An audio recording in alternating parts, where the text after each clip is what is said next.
who are the top 10 edge defenders in the NFL heading into 2019. Mike, we're going to break it down. Remember, edge defender, these are the guys, they're 4-3 defensive ends and your 3-4 outside linebackers. Essentially the guys rushing the passer and setting the edge in the run game. Let's start at the top. We get the full list over at PFF.com, but the eternal debate here, Von Miller or Khalil Mack. We always have them ranked right next to each other. We're going with Khalil Mack as the best edge defender in the NFL. Yeah, I think he's just a little more impactful against the run. You looked at his career in Oakland. He was consistently, we charted it, the most chipped player, the most double-team player of any edge in the NFL. He was the most game planned around. They had no one else there in Oakland.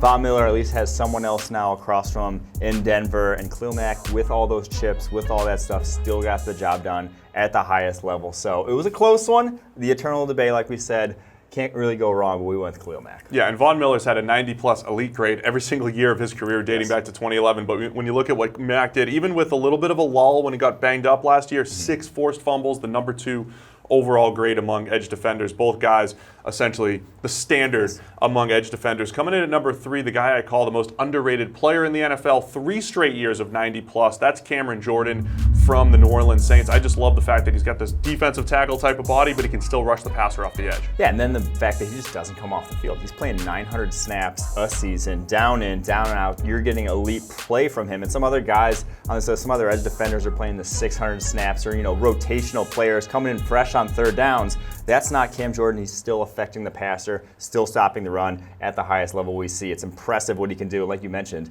in the defensive tackle's body. Number 5 run defender last year among edge defenders, and that's the key to this list here. It's, all positions created equal. That's how we made our top 50 for PFF, and this is, taking in run defense and pass rushing. So numbers 4, 5, and 6, it's an interesting mix of Calais Campbell at 4, Jacksonville Jaguars, our highest rated run defender last year. DeMarcus Lawrence from the Dallas Cowboys rushes the passer as well as any edge in the NFL right now. And then J.J. Watt at number 6.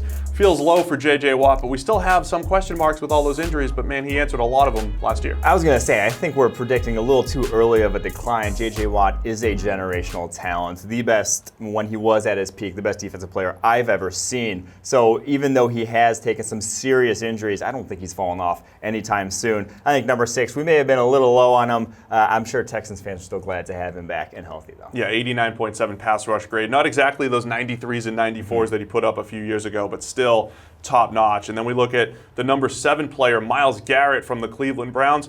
He could be much higher on this list as he heads into year 3. Yeah, I'm going to call, I think in year 3, you see him join the Khalil Mack, Von Miller range in that conversation for the number 1 edge defender in all of football, because he is that physically dominant. And the thing we keep going back to is he was the only guy there on that line playing every single snap, did not get a break whatsoever there for the Cleveland Browns. And you saw it, only could use a couple moves apparently in that Browns defense.